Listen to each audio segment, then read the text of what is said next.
You are listening to That's Not the Finish podcast, a no-holds-barred pro wrestling podcast perfect for getting your wrestling fix. Now get ready to call for the 3 count. 1, 2, 3. And try not to get DQ'd. Because here are your hosts. Hello and welcome to another episode of the That's Not the Finish podcast. Today we have a really awesome interview for you, starring the international women's wrestling star, Kimber Lee. Hey, what's up?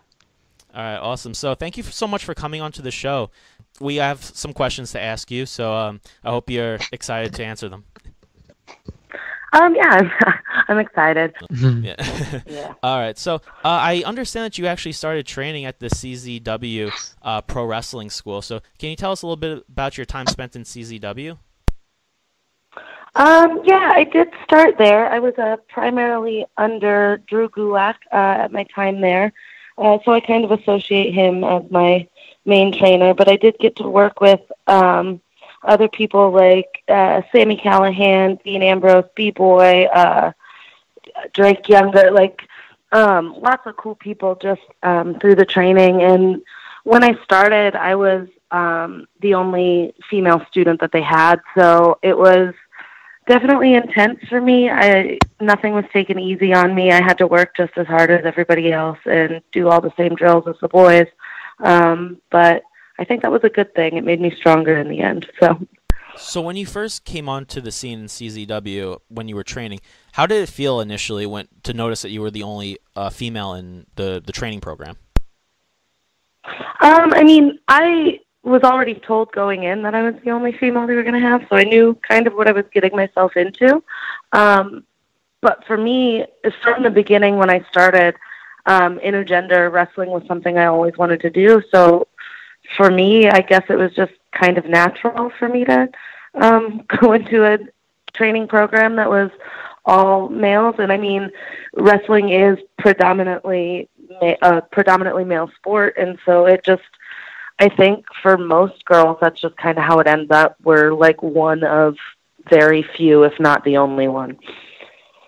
I see. Definitely, it's a really dominated male sport right now. It's I think that there's a lot more women starting to get into it, a lot more starting to feel comfortable getting into it. But yeah. Oh yeah, absolutely. Mm-hmm. But oh yeah, but with CZW. Like you were talking about working with Dean Ambrose and, like a lot of other really awesome wrestlers there, like is it Drew Gulak or is it Drew Gulak? It's Drew Gulak, right? Gulak. Right, Gulak. I don't know why I was pronouncing I don't know how I was, but yeah, Drew Gulak. So like, what were some of your favorite matches that you were in while you were actually wrestling in and actually wrestling in the promotions of CZW? My role in CZW, honestly, I wasn't there. I didn't really get used to wrestle much. The time I was there, I primarily was a manager. I did get to do, one of my, probably between my 5th and 10th match, I don't remember exactly where it fell, was actually Cage of Death, and I was in a 2 out of 3 falls tables match. It was when I was with the Runaways. So, and that was I'm so new and had to go through a table. And so that was a crazy experience. But as far as CZW and wrestling goes, I was primarily a manager. So there's not too much to talk about there. Gotcha. I see. But so going through the table, that was really, were you kind of scared to do that at first? Was that really something that you were really nervous about? It's one of those. It's kind of one of those things that if you're gonna I was excited, nervous, but with everything in this art form that we do, it's kind of an adrenaline rush too. I don't know. It's something to really look forward to along, I guess, down the line. You're gonna go through that table and you're gonna love it. I don't know if look forward to is the word, but. You'll learn to love it eventually. So, I know that you said before that you worked with Drew Gulak, but were you trained underneath him exactly? Yes, 100%. He's my trainer. Oh, okay. So still talk to him probably every week. Gotcha. So how was it actually being trained by him? Intense. Like I said, touched on a little bit before, he didn't take anything easy on me. You know, it was, you're going to do everything the same as everybody else, and that's how it's going to go, or you're going to get out. And I know for a while, it was a situation for a while where he was super hard on me, and it was difficult, and I was like, oh, I hate this guy, but it was all just to make me better, and it did, and now he's one of my best friends and somebody who I know I can come to with anything, and like, he still watches my matches when he can. I know his schedule's crazy now, but it's just, he really cares about the people he trains, and that's really cool. It's like he's delivering tough love to you. It's, you know, he wants you to get better. Yeah, it was definitely tough love. So when you guys became like really good friends, I understand that you guys actually teamed up together at the WSU Queen and King of the Ring tournament, correct? Mm-hmm. How was that going we did a couple to actually tag team with him? You know, I actually tagged with Drew quite a bit. My first ever match, I was actually in a tag team with him and Ryan Slater, which that one was like at a Maven Bentley show a million years ago. But so you know, it was just kind of another opportunity for me to learn from Drew and just kind of follow his lead. And I really enjoyed tagging with him when I got the opportunities to. I know, it just seems so awesome that like your teacher would later on become your partner, you know, like during the performances, which I just think is like really interesting. It's like, oh, like now the teacher is actually going to be going with the pupil, and I don't know why, but I just kind of like that type of thought to it, you know. Mm-hmm. Yeah. So for sure. I know that you also that you compete in quite a few intergender matches. What were some of your favorite male opponents that you went up against? I would say some of my favorites of all time. Actually, one I did wrestle in CZW, since we were talking about that, was Greg Excellent. I actually, with Drew Gulak as my tag partner, we tagged against Greg Excellent and Mama Excellent, his mom. And his mom gave me the cannonball in the corner, and it was the greatest thing I think ever. But so that was a really fun one that sticks out. Getting to wrestle Michael Bennett for Beyond. Wrestling Drew Gulak is where we had our one-on-one match. That one is super significant for me because that was, you know, okay, student, let's see what you got and what I've taught you, and if you can actually beat me. And I did, and that was actually the first match that started my streak at Beyond when I won for 18 months there. So, you know, those are the ones that stick out, like, to me the most. But there's been so many. Recently, I wrestled Josh Briggs after coming back onto the independent scene, and he's, first off, like, would have to stand like three of me up on top of each other to be as tall as him. He's huge, but just awesome talent too. And it's really cool to see like people I didn't know before I was signed, and then coming back and seeing all these new people that showed up and are really awesome. Nice. I kind of like the whole like, oh, pupil, like, you know, show me what you got kind of matches, you know, like where it's like, oh, this person just taught you everything you had to know, and now that you actually proved yourself, now it's like, you know, you actually have to face them one-on-one. It's kind of like a final boss type of mentality, or like, you know, like something out of like Star Wars, you know. That's like what it kind of makes me think about. So I know that there's been like some debate over intergender matchups, and also sometimes also intergender tag team matches. Would you say that you want to see more promotions accept intergender wrestling as a whole?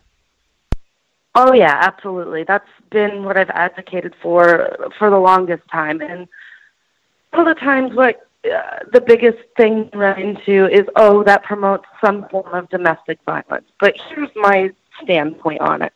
Wrestling is I like to say we're all stunt athletes, and I like to describe it as a live performance art where using our physicality and these crazy moves and abilities that we have to tell some sort of a story and suck you into that story, so you have that time to leave whatever's happening at your job or in your personal life or whatever it is that you don't like, you want to be able to escape, wrestling is kind of giving people a form of escapism. So if that's what it is, to me it's kind of the same thing as if you were to go and use a blockbuster film, a movie, as an escape. So if you can go and watch a movie such as Wonder Woman, and you can get over the fact that this woman is beating out men in this movie, there's no reason why you shouldn't be able to accept that with wrestling as well. And one of the companies I work for now that I think does a really, really good job of it and making it friendly for all ages, no matter what, is Chikara. It's the most PG place I've ever worked for and probably ever will work for. And the biggest thing they promote is equal rights, equal fights. And to me, that's such a cool thing. Like, I get to be a princess that saves herself. And I've had moms and little girls come up to me and say, you know, my daughter feels confident to go to school now because she saw that the princess can do anything and take on these huge people, and it doesn't matter that she's a girl. And so that's why I see it as such a beneficial thing. Yeah, totally. And kind of going back to what you were saying about watching superhero movies, well, in a sense, watching pro wrestling is almost exactly like just watching superheroes. So in a sense, you know, like there's the finishing moves, there's all these different flying through, you know, like acrobatics done. So it's essentially watching, you know, superheroes perform in this story. Yeah, so, live performance. Yeah, exactly. So, you know, to have like this sort of debate about it, it just seems like really silly at times, you know. And I also I also hate when, oh, well, you'd never see it in MMA. Well, here's the thing. Wrestling is an MMA. It's never going to be MMA. They're two different things. And once you kind of, like, step away from that, it's like, oh, okay, I get it. Because, right, like, I understand why in MMA there wouldn't be a male versus a female, though I feel like some of those women could beat the crap out of some of those men. But, like, I understand why in something like that you wouldn't mix, whereas in wrestling it should be allowed. Yes, exactly. You know, exactly my thoughts on that as well. The other thing, too, about MMA is that I have seen, like, MMA fights where it was man versus woman, and I have seen women actually beat the crap out of men as well. Well, didn't exactly. Dana White just tweet something where one of his fighters, like, got mugged and the guy who mugged her was, like, beat to hell? Did that just happen, or am I making that up? I have to check in about that because that's actually news to me, but I have actually heard about like that MMA just fighters. And, like, one of his women fighters, like, somebody tried to mug her and she, like, beat the crap out of him. I've heard about actually multiple women fighters doing like getting attacked and then just like the mugger didn't know that they were an MMA fighter and just got messed up completely. And it was amazing to see that. The other thing too is that, just to add, is I actually do, you know, Muay Thai, and my coach is actually she's actually a woman, and she's really good, like really, really good. So, you know, like whenever I hear people like giving this, you know, speech about, you know, like, oh, like women aren't as strong as men, blah blah blah, I'm like, well, do you want to come and spar my coach? And then they're like, oh no, like, you're backing away from that. And I'm like, yeah, so you can't really back that, you know, back up what you say because you're scared. Well, and women just have different things that they can use to their advantage. Like, a woman's not going to fight like a man. You got to figure out how to fight with what you have. Exactly. You know. Exactly. It's as one of my one of the people that trains at my gym says, it's he likes watching the women's fights because they're just so much more technical, and they use a lot more technique when they fight compared to the men, which is just like, oh, I want to like bruise you or something like that in MMA. Right. And I also kind of feel like that's almost the same thing with pro wrestling in a sense as well, because I noticed that the women can just do a lot more acrobatics and they're just a lot more limber than a lot of the men, professional wrestlers as well. I mean, like, when you go into the cruiserweights, then, you know, it's a completely different story, but I'm talking about more like the mid-card. I was going to say, yeah, like I'm talking about more like the mid-card wrestlers, heavyweights too. But yeah, exactly. Yeah, I was going to say the cruiserweights can out-acrobat me every day of the week. But you know, it was you know, thank you for answering my questions. I'm going to hand it over to Dom, and he's got some for you too. Yeah, no problem. Hey, how's it going? It's going well. All right. Just to touch up earlier on what you said about wrestling always being a male-dominated industry. I mean, you can see now there's been a big burst in the popularity of female wrestling and the demand for more female promotions and female divisions. What do you think are some of the changes that wrestling promotions need to make to improve on the quality of the women's divisions and women's matches? I mean, I don't know if I can think of anything that but just giving if you have a company and it's a women's match isn't something that you've had ever, maybe start to look into what women live around locally. I know, for instance, me, Samantha Heights, Jessica Havoc, and Nevaeh all live within 10 minutes of each other and could travel somewhere if you needed it. It just, I guess, start to open up adding a spot for women on your matches, and don't make it just a toss away. Really give them some time and let the women show what they can do. Don't be okay, well, you got 3 minutes to have fun. No, give us 10, 15, 20 minutes. Put us later in the show. Don't always have a second or third.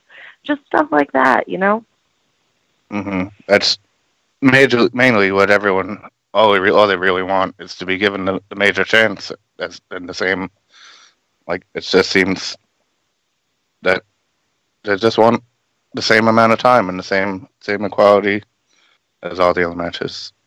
But yeah, for sure. You were able to take part in the first ever Mae Young Classic. How was that experience? It was just. Oh, sorry. Did I? No. You're good. I was gonna say, it was just one of the coolest things I've gotten to do probably ever. Just being able to say that I was a part of the first ever, and nobody could ever take that away from me, and I was a part of the first ever top 8. And just the moments I created with Jazzy Gabbert in my first match of the tournament, and just getting to experience something like that and being in that kind of an environment, it really taught me a lot, and is something that, I can say I did for the rest of my life, and it's really cool. And getting to be a part of something that is kind of a catalyst for more opportunities for women. And if you were invited to come back, would you ever consider going back to do a future tournament? Is that something you would? Oh yeah, absolutely. Why wouldn't I? How was it working in NXT and being able to participate in big matches like the #1 contenders match for Asuka's title and getting to take on Ember Moon? It's just also just a crazy experience, and the people I got to train with and learn from are second to none, and just opportunities I wouldn't have gotten any other way, and I appreciate every single one of them. And which wrestling promotions would you say are doing their best with booking wrestling matches and women's divisions right now? I mean, I'm always going to speak for, I would say, my home company, Beyond Wrestling. Beyond Wrestling always books the women well, and their sister promotion, WWR, but they try to blend WWR matches into the Beyond shows. And they're about to start broadcasting every single week, starting in April. Beyond will be running a show, which if you're in that area, you can see at Electric Haze in Worcester, Mass, or it's going to be streaming on Independent Wrestling TV, ? I believe it was Powerbomb TV, but it just switched, and I believe it's now Independent Wrestling TV. Don't quote me on that, though. But, they just do so much for women there. And then Chikara, again, I'll say, just they've always, with the intergender, just integrated women in and not even batted an eyelash at putting them in matches where there's no other girls in them. And so those would be top 2. But just really honestly, kind of grand spectrum, every company is doing more for women these days, and that's pretty awesome. Yeah. you're going to be competing in the BCW Queen of the North competition and another all women's tournaments. What are your thoughts on being invited to another all female tournament and the rise in the female championships and the female tournaments? Hey, I'm excited. It's again just more opportunities. It's another opportunity for us to show what we can do, and may the best woman win. Hopefully, that's me. All right. Thanks. That's all the questions I have, and Dave is going to take it over from here. Awesome.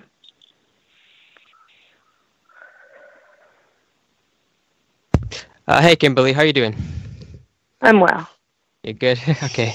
So I see you went back to Chikara, and I know they have their King of the Trios tournament every year. Do you see yourself competing in this year's tournament? And if so, who would you like to tag with?